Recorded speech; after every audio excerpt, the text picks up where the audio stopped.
Welcome back to the Explainer.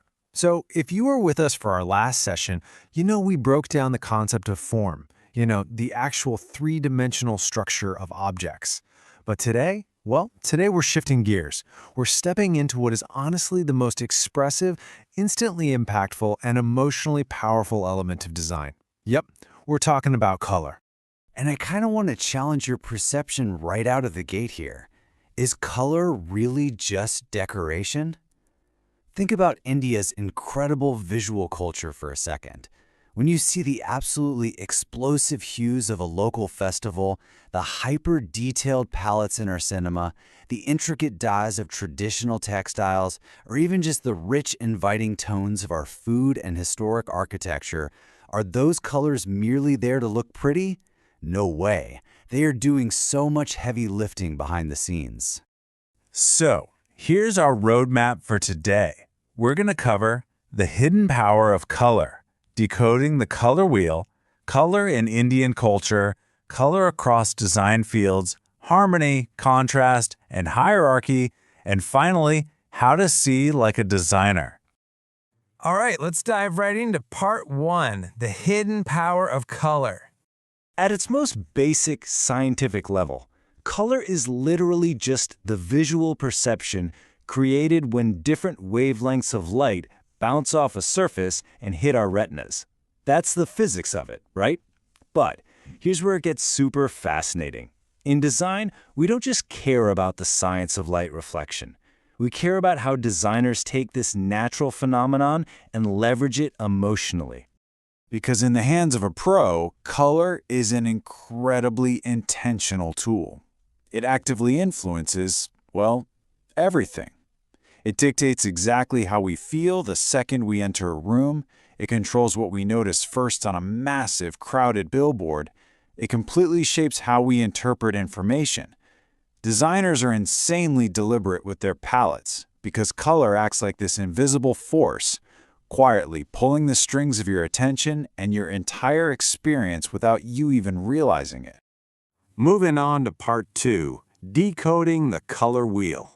Let's look at the basic categories. The whole system starts right here with the primary colors, red, blue, and yellow. These three are the absolute foundation. You can't mix other colors to create these. Rather, they're the raw ingredients for literally everything else we see in the designed world. And this brilliantly illustrates how visual complexity builds, because when you mix those foundations, boom, you get your secondary colors. Red plus yellow gives you orange. Blue plus yellow creates green. It's like a giant puzzle where the most visually rich palettes all stem directly from the basics. But designers don't just categorize colors by how they're mixed. They categorize them by how they feel. Let's look at warm versus cool colors. Warm colors, your reds, your oranges, your yellows, these are your high-energy visuals. They're bold, they're active, they literally rush toward your eye and demand your immediate attention. But then, let's slow it down. Take a breath. Look at the cool colors, your blues, greens, violets. These naturally recede into the background. They feel calm, peaceful, soothing.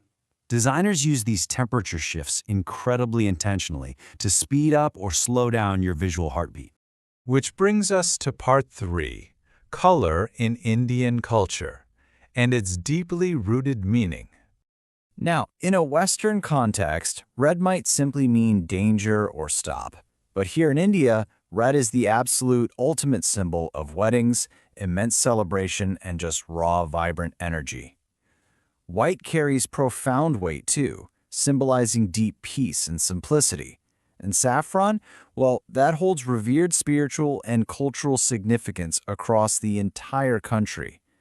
A truly great designer knows you simply cannot separate a color from its visceral, localized cultural context. Let's see how this all builds in part four, color across design fields. Because it really is a universal visual language. In fashion, think about how vibrant bridal work completely dictates mood and identity. In interior design, color literally defines the atmosphere of a spatial experience. Graphic design, it's guiding your eye across massive festival billboards. UI/UX, think of the bright red of a food delivery app like Zomato. It creates urgency, right? It practically makes you hungry. And in textiles, it provides the deep storytelling found in traditional handlooms. From the clothes on your back to the digital apps you use, the core language remains exactly the same. Part 5. Harmony, Contrast, and Hierarchy. Let's talk strategy. The thing is, choosing these colors is never random. Designers rely on strategic choices to organize the chaos, mainly focusing on harmony, balance, or contrast. Sometimes you want colors that sit right next to each other on the color wheel. They harmonize beautifully, they blend, they feel super comfortable together. But other times, a designer chooses colors specifically because they clash. They want to create a deliberate, strong visual tension. So, the crucial point here is that contrast builds hierarchy. It organizes information. Picture a sleek, dark mobile app screen. If there's just one bright neon green button sitting on that dark background, your eye immediately jumps straight to it, right? It attracts your attention instantly. The designer is using contrast to tell your brain exactly where to look first, second, and third. Finally, part 6. See like a designer. Let's do a quick observation exercise. We're going to do this together right now. Step 1. Choose an object, an app on your phone, or maybe a piece of clothing near you. Got one? Okay. Step 2. Note the specific colors being used. Really look at them. Step 3. Assess their temperature. Do they feel warm and energetic or cool and calming? And step 4. Try to identify the emotion those colors are creating and ask yourself why the designer chose them. Seriously, pause the explainer right now and try this out. This kind of active observation is exactly how you develop true designer sensitivity. Let's wrap up with this quote.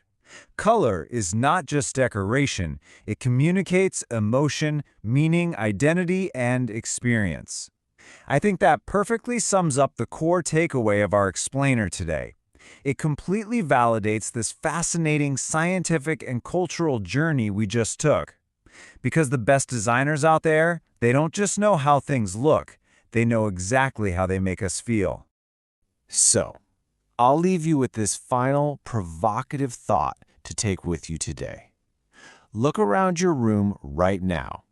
How are the colors surrounding you actively manipulating your mood?